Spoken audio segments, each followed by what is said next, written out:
નમસ્કાર, કેમ છો? હું છું સિતાબ કાદરી. સમગ્ર ગુજરાતમાં 1 ડિસેમ્બરથી ટ્રાફિક સલામતી સપ્તાહની ઉજવણી શરૂ કરવામાં આવી છે. ત્યારે બનાસકાંઠાના પાલનપુર આરટીઓ ચેકપોસ્ટ પર આજે સલામતી સપ્તાહની રેલીનું પાલનપુર આરટીઓ કચેરીથી પ્રસ્થાન કરવામાં આવ્યું હતું.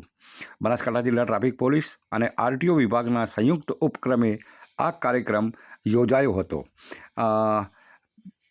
ટ્રાફિકને લઈને જાગૃતતા અને ટ્રાફિક નિયમોથી અવગત થાય તે માટે 1 મહિના સુધી જિલ્લા આરટીઓ અને જિલ્લા ટ્રાફિક દ્વારા અલગ અલગ જાગૃતતા માટેના કાર્યક્રમો કરવામાં આવશે.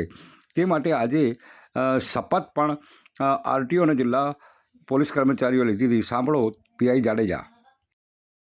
સલામતી સપ્તાહને મહિનો માસ એટલે આ જે કાર્યક્રમ છે એ આખો મહિનો ચાલવાનો છે, જેમાં ગુજરાત પોલીસ, ગુજરાત આરટીઓ, જેમ કે આપણે બનાસકાંઠા જિલ્લામાં આરટીઓ તેમજ ગુજરાતની ટીમો દ્વારા અલગ અલગ જગ્યાએ માર્ગ સલામતી અનુસંધાને અલગ અલગ જાગૃતિના પ્રોગ્રામો કરીને આ આખા મહિનાની ઉજવણી સ્વરૂપે કાર્યક્રમ કરવાનો છે, જેનો આખો મહિનાનું આયોજન કરવામાં આવેલ છે.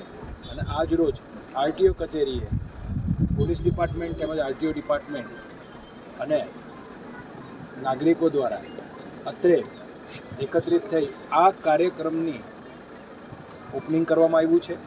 અને આવનારા સમયમાં આ મહિનો સમગ્ર કાર્યક્રમોથી ભરેલો રહેશે અને ઠેર ઠેર લોકોના હિત માટે, લોકોની રક્ષા માટે અને અકસ્માતોનો ડર ઘટાડવા માટે તેમજ લોકોના જનહિત માટે અમે સતત કાર્યક્રમો કરીશું અને લોકોને જાગૃતિ લાવવા માટે પ્રયાસ કરીશું.